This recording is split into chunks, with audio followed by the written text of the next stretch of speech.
Hey guys, welcome back to the Six Side Calcio Podcast. Today I'll be joined by Danny and Francesco. We're going to be recapping MatchDay 36. We had some good matches. I know Francesco is in a very good mood. But yeah, I'll let Francesco start this one off. What's going on, bro? Juve. Everything's good, Enzo. I've been celebrating. I wouldn't say I'm over the moon like you're describing me. I'm just relieved that we finally got the job done. Little scary moments for the Juve fans out there, but you know what? All the fans that turned their backs on Sadi and said Sadi out are now on their knees and calling him the GOAT. So I mean, it goes to show you how strange Juve fans are and how impatient they are. I've always said I like Sadi. Give him a year, give him a transfer window, and it's not the prettiest of wins, but you know what? It's an emotional win. It's a strong lesson for Juve to learn for next season and for the Champions League. I just hope everyone's fit because we have some injury scares for Lyon now. I just hope everyone's fit and ready for an interesting campaign in August. But we're stronger. Everyone should know that we're stronger now. Nine in a row, looking for the 10th next season. And I just want to thank Inter, Atalanta, and Lazio for being so shit that they choked the league. Because if it wasn't for them choking, we would have never won. So thank you guys for being so shit that you had to choke. And Forza Juve. Yeah, and before we get into the match today, I kind of want to raise something, like a point up, or see what you guys think about it. Do you guys think Juventus still would have won if they didn't have like the whole pandemic and the break? What do you guys think? 'Cause I feel like Lazio were in very good form before this whole break. Atalanta actually got better when the break started. But I feel like towards the end, like even if you saw against Milan, they looked very tired and exhausted because of their depth. But Daniel, what you start? Do you think that you still would have won? You know what? In my opinion, I know like a lot of Juve fans I talk to, they don't care about winning Serie A, a lot of them, because they've done it for nine, and now it's 9 in a row. For them, it's just Champions League. They want to win. And I think Juve too are kind of not sick and tired of it, but they kind of don't want to win like the league anymore. I think their main goal is just to win Champions League. In my opinion, I think if this pandemic didn't happen, I don't think Juve would have won the league. I think they would put their more attention towards Champions League and go all in on that. And maybe a team like Inter or Lazio could win it. But who knows if Lazio or Inter, were up to the challenge. During this pandemic, after the pandemic, when Serie A resumed, they just looked like both teams lost form. Even Atalanta too, they kind of dropped off this match day. They didn't look too good. But I'm going to kind of disagree with what Franny said about how Atalanta choke. Atalanta weren't really in the race for the Scudetto until, I would say, maybe a month and a half ago. They were just always that team they were playing really good soccer. They were a scary team to watch attackingly. And they were always like fourth or third, whatever. I don't think they were really trying to get to the Scudetto. But as the teams were dropping, like Lazio and Inter, they started to pick up, and they are now battling for second. So who knows if Atalanta could have been a team, say before the quarantine, if they were going to contend as well, or if Lazio and Inter would be up there, and maybe Juve could even drop to third place if the COVID situation didn't happen. Yeah, like at the end of the day, we don't really know what would have happened if there was no pandemic. I'm not saying that Juve would have lost it. I feel like as much as I don't like Lazio, I feel like their chances would have been higher if there was no pandemic because they're on a big roll. Yeah, and they're playing well. I still feel like Juve maybe could have edged it out. Atalanta, I agree with what you said. They were never really like in the race to begin with. They had a poor start to the season, and then they made a huge comeback towards the end. And before the restart, they were actually battling us for fourth place. We were like 3 points behind them, so they blew us completely out of the water. They turned on the Jets, and they haven't lost a game since coming back, actually. So I think they're 18 games now straight, or 17 unbeaten. Something like that, yeah. It's a crazy number.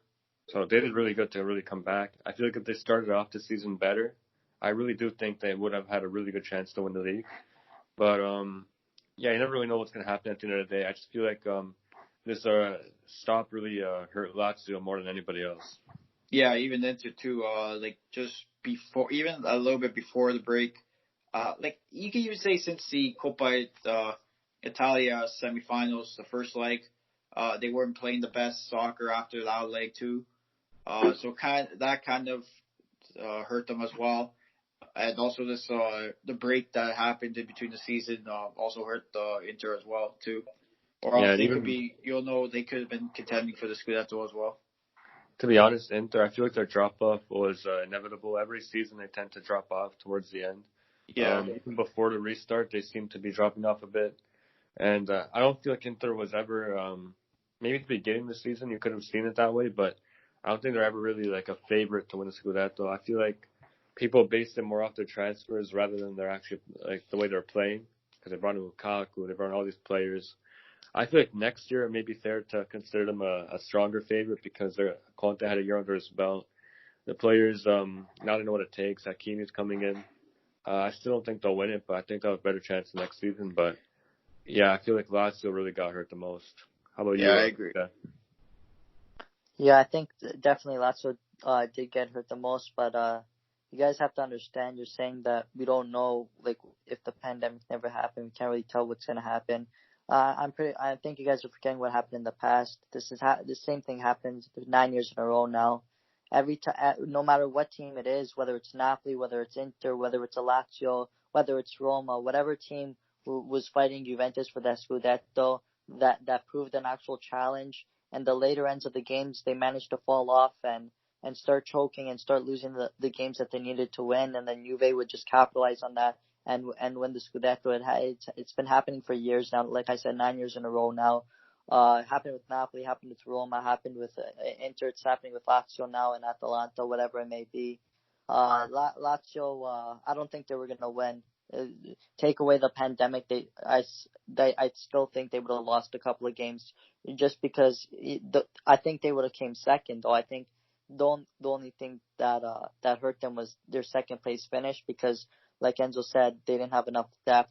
Immobile's playing every game, and their star players can't really get rest because they were in the Scudetto hopes, the false fantasy dreams that the Lazio players and teammates had. But I definitely think they wouldn't have won, but I think they would have at least been like up there for second. I feel like Lazio offered more competition than past teams in Juve's 9-year run because I think they were undefeated from September until March maybe or something like that. They were on an incredible run, and I never really seen a competitor to Juve, like even like Napoli when they were close to Juve. They beat Juve with that Koulibaly goal, whatever, but it wasn't really like decisive. Like Lazio handled Juve pretty well in their games they played. Obviously, the latest one, not really, but I feel like this all these matches close together really hurt them. Immobile, or maybe Penmobile, I don't care. Same thing. Immobile, I feel like he's dropped off, but I never really even seen him play good to begin with, to be honest. All his goals are penalties, and you don't really need fitness to score a penalty. But I feel like their defense really got hurt the most. They've been extremely poor since coming back. They're conceding a lot of goals. But at the end of the day, I still do think Juve would have won. I just think, honestly, it would have been like down to the last match day. I really believe so. I really do think it would have been down to the last match day. I don't like Lazio, but they were playing well, and they really seemed to be dominating everybody in their way, and this restart killed them. But, yeah, I'm happy they didn't win, so I would celebrate that. But, yeah. I guess we'll move on to the match day unless you guys have anything else you want to say. You guys good? Yeah. Figured we got everything covered. Move on to the match day. All right, we'll move on here, starting with Atalanta and Milan. It was 1-1. Çalhanoğlu scored a free kick from the heavens. What a shot that was. Beautiful free kick. Yeah, that was really nice, a free kick. The curl on it kind of reminded me of Tonali's when he scored, except this was actually intentional. And what a goal. Even Zapata scored. It was 1-1. To be honest, this game, I never really thought Milan was going to win. And I never really thought Atalanta was going to win. They just seemed dead to me. Like, they looked really tired. Yeah, no, I agree. Both of them, like, both teams were, like, they were really, like, I'm gonna use quote unquote poor / like tired this match. Atalanta weren't attacking the greatest. Like half the time I didn't even know what style they were trying to play. Milan, I think this result benefited Milan more than Atalanta because Milan is trying to get back into Europe and try to solidify that Europa League spot, which I think they have now. I think the top 7 are guaranteed now that they're all going to make Europa League. It's just all like in a matter of where they finish.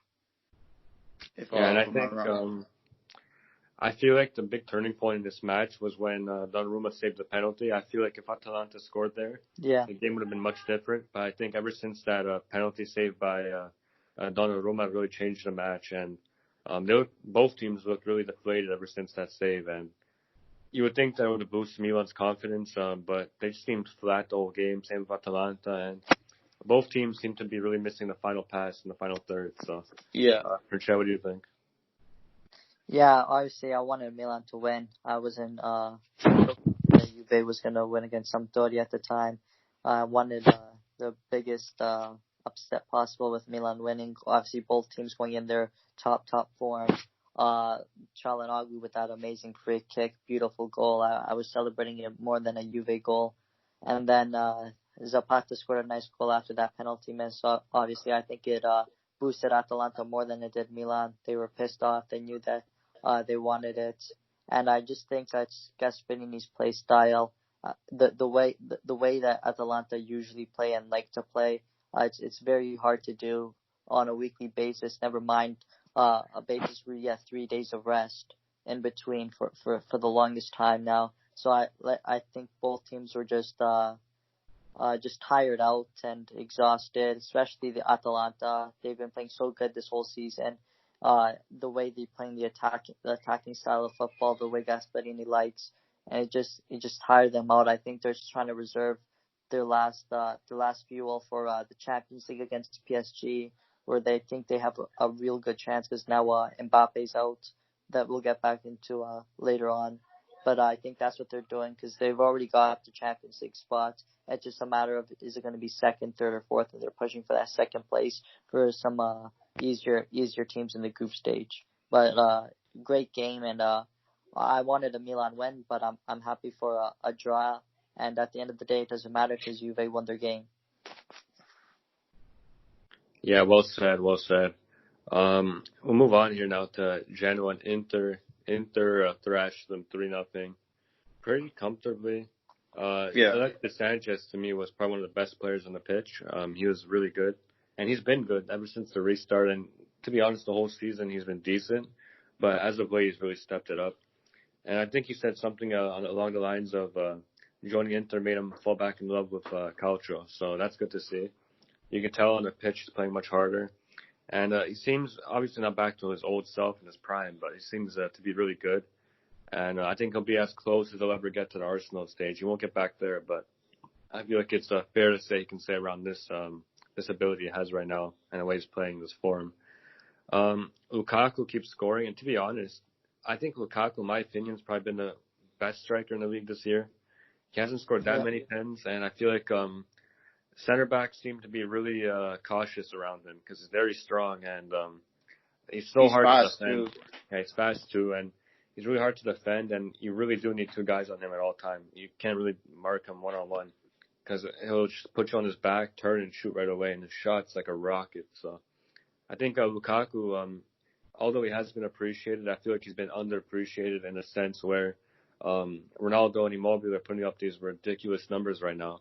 But I feel like Lukaku isn't really getting enough love because Inter isn't – well, they're at the top of the table, but as of late, they haven't really been the best of teams. And I feel like most of his goals haven't really been from the penalty spot, and he's earned a few penalties as well, and I feel like he's done much more than just win a penalty. He's similar to Dzeko, as in when they're on the field, you need to be aware of them, and they create a lot of space for others like Lautaro, who in my opinion really has been underperforming. But overall, I wanted to shout out Lukaku. I think he's been good this year.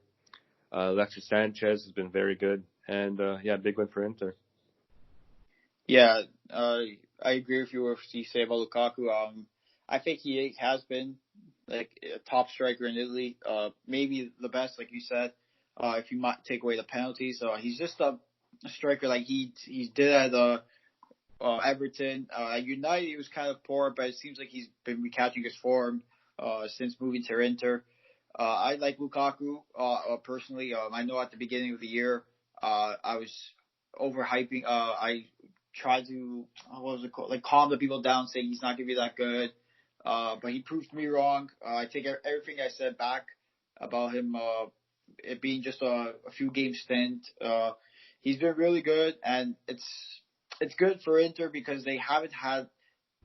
They needed a big striker to replace the likes of Icardi, which Lukaku has. Sanchez, for me, he's been probably Inter's best player since the soccer resumed in I would say like early June. For me, Martinez, as an Argentinian, this is not a good sign for us. He's supposed to help Inter, but it seems like every time there's a big game Inter has to play in, he doesn't step up. He's always ghost, and he always produces against the smaller teams. But take nothing wrong about Inter's performance against Genoa. They had a really good performance. It was not even close. Inter showed their class, and poor Genoa too.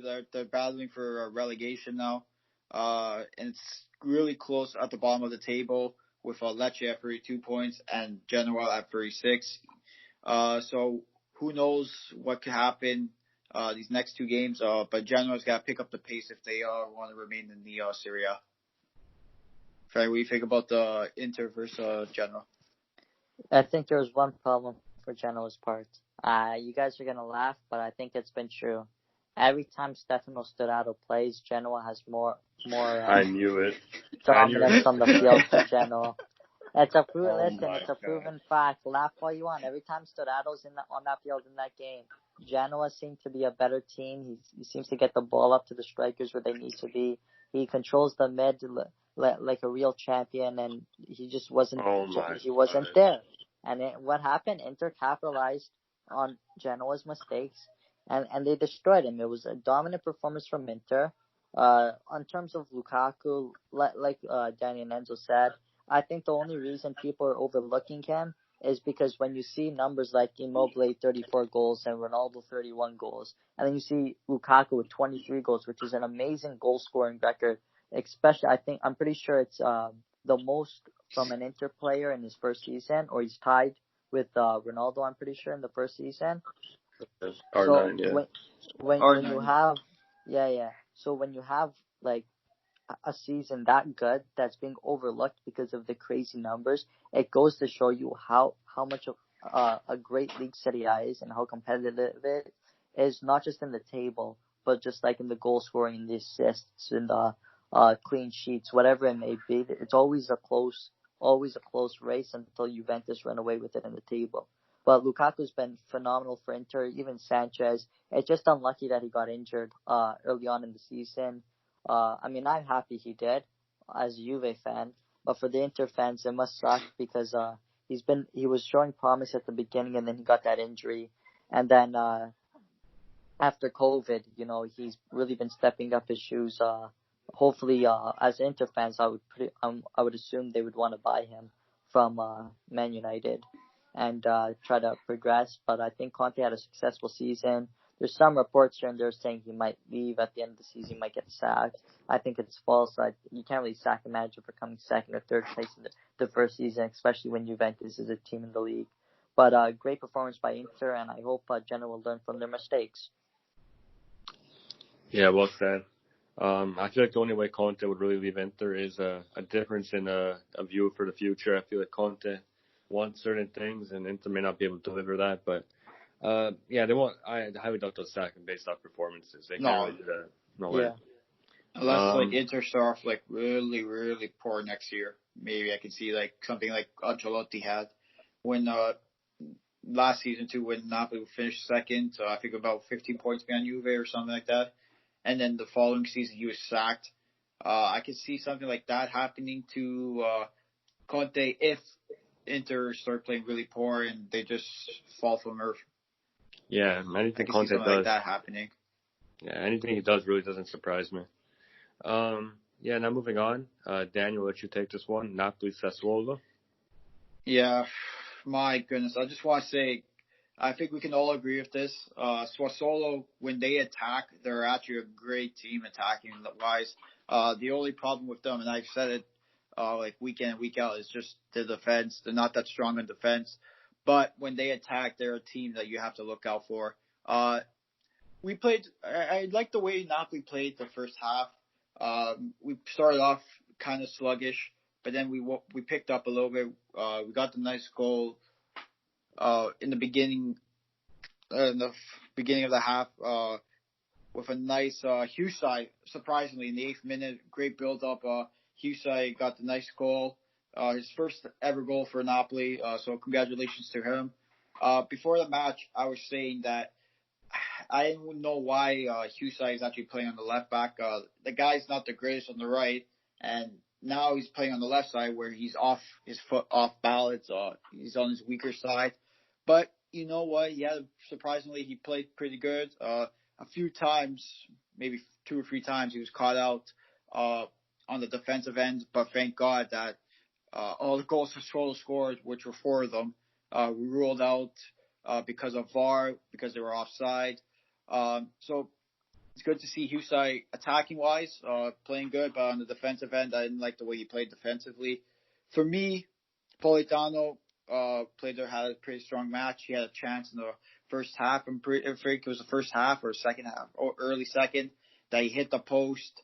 So it's unlucky there. For me, my man of the match for this match was Lobotka. The way he was playing, I like the way he controlled the midfield. His passing ability was really good as well. For me, since the break started, Lobotka has been better than Demme, and just the way they played, Demme hasn't been good since the Atalanta game. After the Atalanta game, he's been struggling.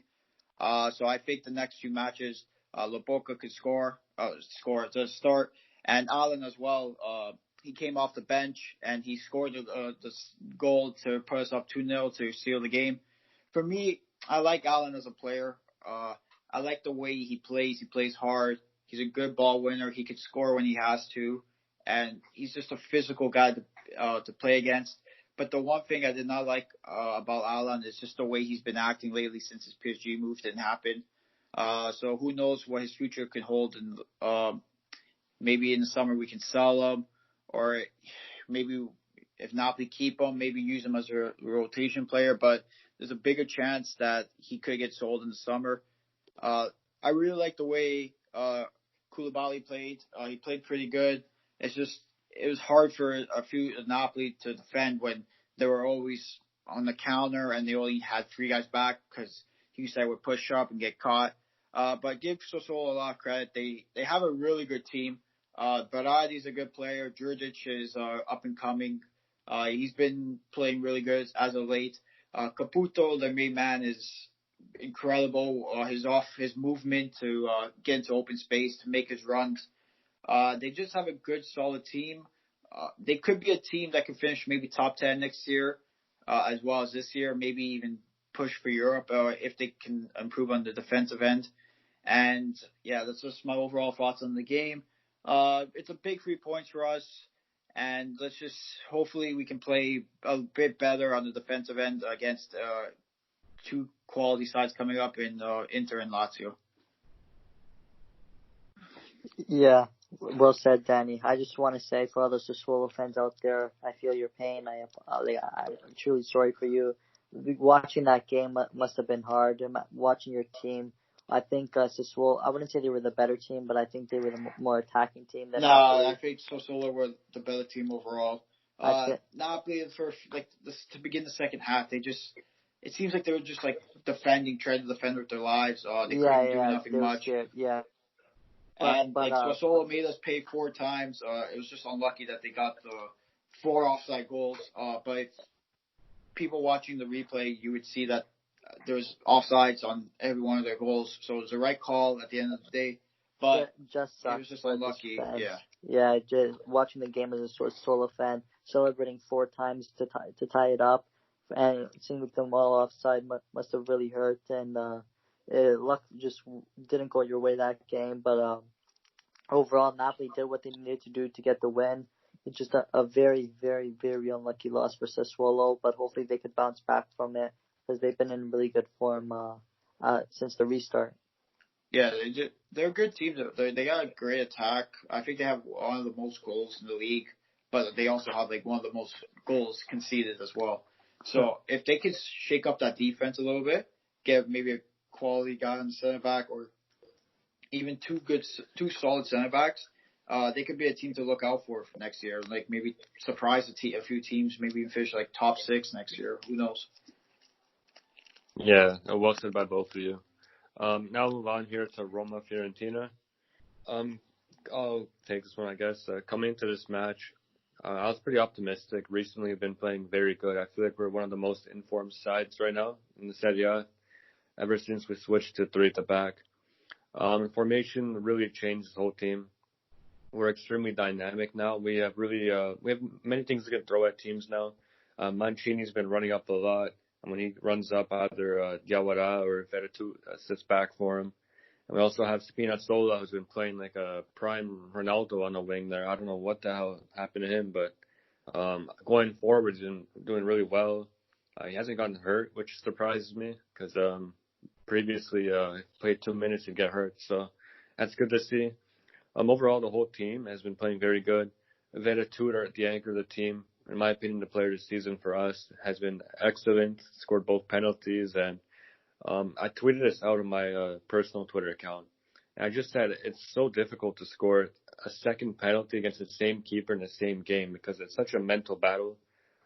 It's when you're the keeper, you're thinking, do I go the same way because it worked the first time? Or is the keeper thinking, he went that way last time, so he might go there again?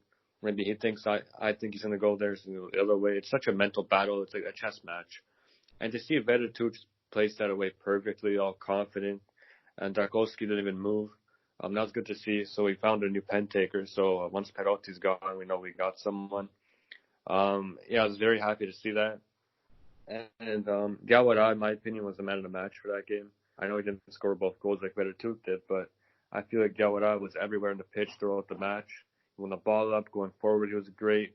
He played a few nice chips to Dzeko that Dzeko didn't manage to get onto, but it was a good pass, nonetheless. He had that nice little roulette spin. Didn't miss too many passes. Played really nice balls through. In my opinion, he was man of the match. Pellegrini, once again, continues to struggle. Seems like, I don't know what it is with him, honestly. Ever since he came back for the restart, he's been horrendous, honestly. Since December, if I'm looking back at, since December, he's been almost useless at this point. He had that one assist against Samp and hasn't done anything since. And it's frustrating because I feel like people might get the wrong idea. I don't hate Pellegrini. I want him to do good. He plays for my team. He's Roman. Of course I want him to do good. He doesn't know how to use his talent. He's such a good passer. In my opinion, he might be the best passer in the Serie A. Or he's up there, at least top 3. And he just can't put it all together. He doesn't know what to do and when to do it. He has the ability to do what he needs to do to be a great playmaker and trequartista, but he just doesn't know what to do. And he tries too much at times, and it's very frustrating. But yeah, enough of him. Bruno Perez has been very good since coming back from Brazil. I don't know what he did over there, but he came back and he's been fantastic. Since the restart, he's been one of our best players. To be honest, he's been excellent. Won us a penalty as well. Also, I want to talk about that second penalty. I've seen so much debate online about that on Twitter and everywhere. When I first saw it, I didn't think it was a penalty. I saw a lot of people explain it. So I can see both sides, honestly. I think in a situation like that, it depends on the ref and the game, how he sees it. I do think they should have called VAR. Actually, no, they did call VAR. It was a silent check. I feel like the ref should have took a look at it. I don't think that was the kind of pen where the people in the back room, in the VAR room, should decide on that. I feel like the ref should have took an extra look. What's an extra 2 eyes gonna hurt? Honestly, waste a couple of time. Like in the Juve game, they had 7 minutes of out of time almost. So I don't know what the big deal was. Check the VAR at a time later on. Overall we played good. Our form has been excellent. Fonseca really fixed his team. He's been great for us. people hated him 2 weeks ago. Now they love him again. I'm not really sure how these newspapers and these fans, what's going through their head because they expect too much from him. First season, and yeah, he's really made up for some games he got wrong. In my opinion, the Milan game is really the only one since the restart he got wrong. That was his fault. Other games were personal mistakes that really cost us the game. The one against Napoli, we played well, to be honest. Just that goal by Insigne, nobody could really save that. Great strike. And overall, I'm happy with the result. And yeah, what do you guys think? Anything you want to touch on, or should we move on? I just wanted to just say, did you see what Fiorentina tweeted out maybe about a couple hours ago? They released an official statement saying they would not appeal. Like they were going to protest the call or something, but they were not going to appeal the call on the second penalty. I just find it kind of strange because there's been a lot of questionable calls this season, and no other club's been appealing anything. If Napoli could, they could have appealed the whole Parma game of last week if they wanted to. But again, at the end of the day, it's a call. You can't change the call. They can't say, oh, at the end of the game, oh, we can go back and we replay the game. Like you can't do that. So just you gotta take it, move on. Some clubs, I think, use questionable calls like Napoli did as momentum, and they just lash out on a team like Sassuolo, but they can get the win. And then sometimes like a call like that could deflate a team, so I can see why Fiorentina would want to protest it. But at the end of the day, there will be nothing to prove. But there's been a lot of questionable calls this year, and I read a stat too that Italy, and you guys are gonna laugh at this, had the most penalties called out of all the top 5 leagues with 177 penalties this year. Yeah, it's not good. Italy's got to change something, and they're not even close. I think the league in second, I think it was the Prem or Spanish league with like 135, and they gotta fix something in Italy. They gotta change. First of all, I think we can all agree that they have to change this handball rule. They gotta fix it. That's the first thing they need to do. It's getting a little ridiculous now. Second of all, they have to fix penalties, like when players go into the box and dive. They have to check every call. I know it may take a while, but that's what other times for. Make sure the calls are right, and that's what VAR is there for, to make calls right. And just to get off topic, there's a tweet by the Marzio and Scuderia. Tomorrow, the Napoli should be announcing the signing of Osimhen tomorrow. Oh wow! There you go. Yes. So tomorrow, Napoli defines the final details for Osimhen. It's gonna be 50 million plus bonuses to Leo and a 5-year deal worth 4.5 million. So for me and all the Napoli fans listening, if you're gonna listen to this tomorrow, the deal should be done tomorrow. And if you're listening to whenever this comes out, by what's today? The Monday. By Tuesday, July 28th, the deal should be officially announced. So I'm excited for that. Finally. Perfect. Yeah. Now move forward here to Verona Lazio. I don't know what happened to Verona. I think they're just exhausted, honestly. Most teams like this don't have depth. They're tired. Immobile scored 2 penalties. Scored 2 penalties again. Well, nothing really new here. Yeah, Lazio are the better team. Honestly, I'm not just saying because I hate Lazio with all my heart. I just think there's not really much to talk about in this match. No, there's not. Lazio dominated Verona from start to finish. It was a slaughterhouse. Yeah, they were down early, and then after the Amrabat penalty, they just demolished them. I still think Verona is one of the best defensive sides in the league. I just think that they're exhausted. Same players are playing every game. They don't really have a bench at all, to be honest. And I agree. Yeah, do you guys want to add anything? I don't know. I just want to say, going back to your point about Verona having the best defense in the league. I think after this break, I think they have one of the worst defenses in the league. Stat-wise. Yeah, stat-wise, yeah, Like for sure. right now, like just since the break. Yeah. I don't think they kept a clean sheet since the break. They look like a different side. I remember when Napoli first played them, they still had a little bit of spark in them, and they were pressuring Napoli into making bad passes. Now you don't even see that. It's like they changed styles. I guess it's due to like the fatigue and stuff, and also playing like every few days. Uh, it's just before Verona were a really good side to watch. Now they look like a Serie B side. The way they've been playing, which is what I expected. But again, like at the end of the season, if this break never happened, I don't think Verona would be in the situation they are now. I still think there would be like where Sassuolo is, or maybe even just below them, just a place below them. Again, it's sad to see like Verona play like this because we usually like talk good about them.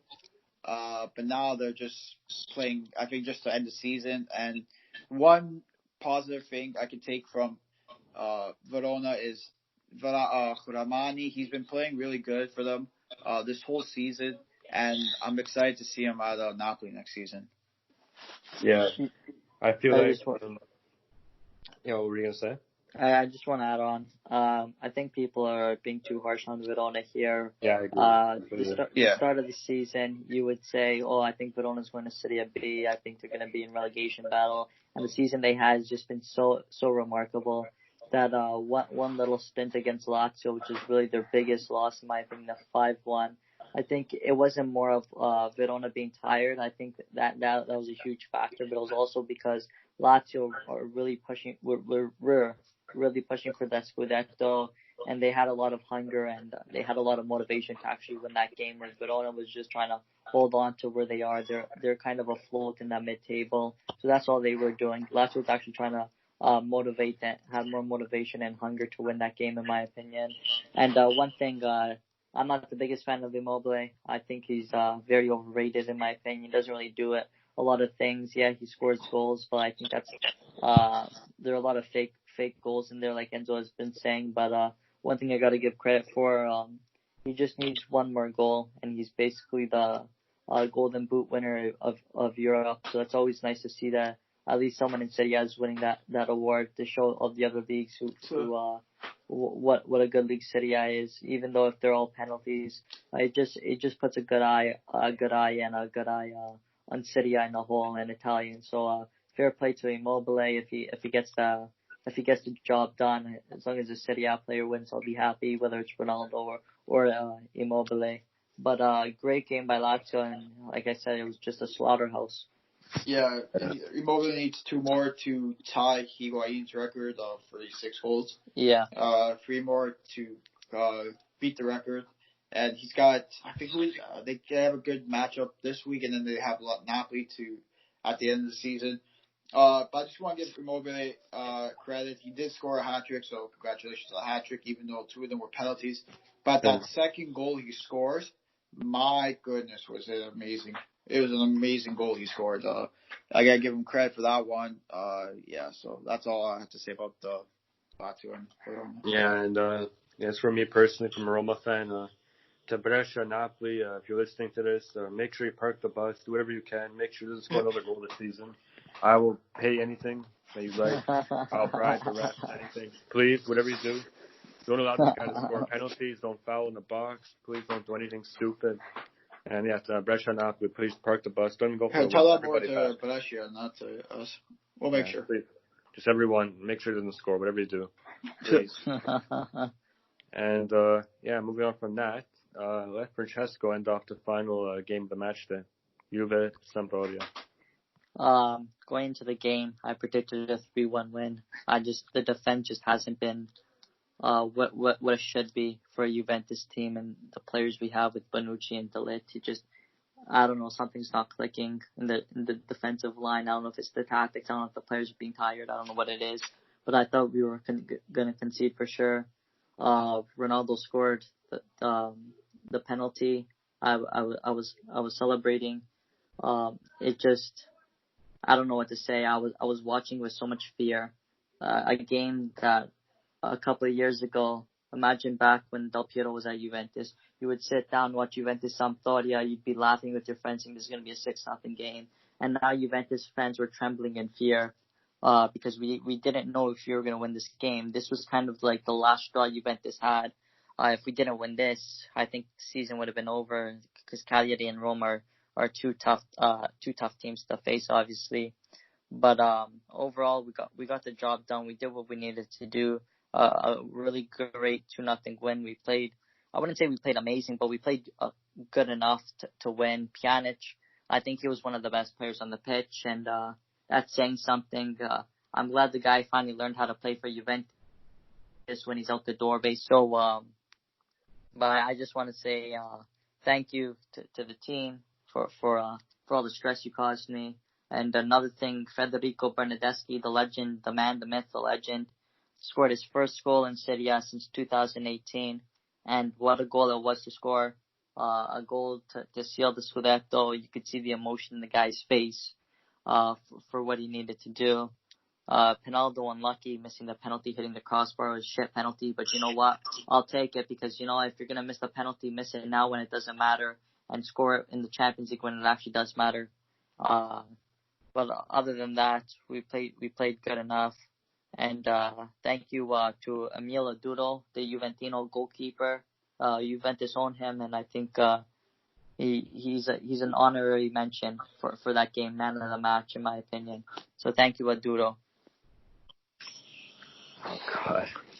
All right, well, yeah, I don't think we have to really touch on anything else regarding that game. No, Franny said what I had to say after as well. Don't like that goalie at all. Don't know Quality how guy. Serie A goal.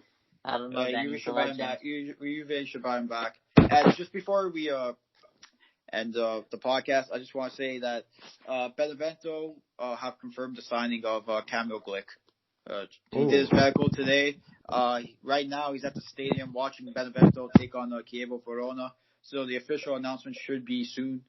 So Camille Glick, 95% done his move to Benevento, which is a good signing for Benevento. Yeah, I really like Glick, so I'm happy about that. I know usually we do give predictions, but honestly, at this point in the season, I don't think the table can change. Yeah, the table's kind of set. Really, nothing on the line, except for relegation. But I think if Genoa win this week, their dreams of their hopes of staying in Serie A will retain. Yeah, I just think, I think it's been a good season. We're winding down now to the end, starting to look at Champions League, and Europa League. And Europa League as well.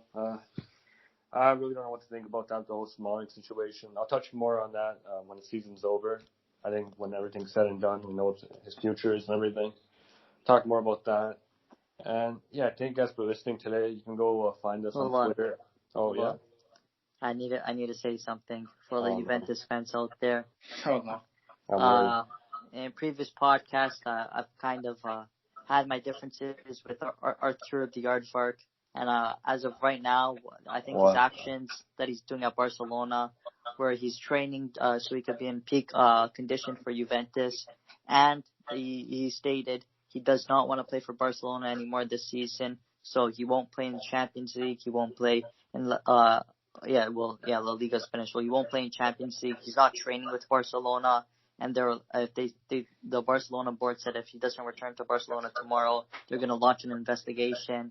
Arthur Melo is on the loose, so I want to give him some praise. I want to give him some praise. They disrespected him. Barcelona disrespected him, and he's putting his foot down, and he wants some respect, and that's what he's going to get at Juventus. So I hope he finally opens his eyes and sees what a great opportunity he's going to get over here at Juventus. And I really hope this kid's great, because what he's doing right now, it seems like an attitude problem, but it's deserved for the way Barcelona treated this guy. So I want to thank the Aardvark for everything he's doing for Juventus right now. He's putting his foot down, and I really hope he stands tall and he doesn't play another game for Barcelona this season. So I just want to throw that in. Well, I don't know why you're referring to him as like a wild animal, but yeah, that just came out of nowhere. He's on the Aardvark, okay. Aardvark on the loose, yeah. It seems like you're talking about like a natural like Aardvark on the loose. Well, for those of you who haven't caught on by now, Francesco likes to give new Juve signings a nickname. Yeah. Called the Rabiot Princess, I think. I call him Cinderella. Cinderella, yes. What a season he's having since the restart. I really hope it continues on in Champions League next season. The minute he lets on those beautiful Cinderella locks down, it's like the ball. It just worked out. It's like the fairy godmother just clattering the slippers and beautiful. Oh no. I think we're gonna end this podcast before we start talking about the Disney Channel. So we're gonna end this now for you. Start your own podcast, Juve Disney Channel. Maybe get Cinderella on it too. Aardvark, Arthur, the fucking Aardvark from that show. Which is called Cinderella. Okay, we're gonna end it here. If you want to find us on social media, @Calcio on both Twitter and Instagram. Strange ending. Really strange. Robert Valentini on winning. Yeah, congrats, guys. Yeah, we'll talk to you guys next time. See ya. Ciao. Ciao, ragazzi. I was nothing but loyal to you.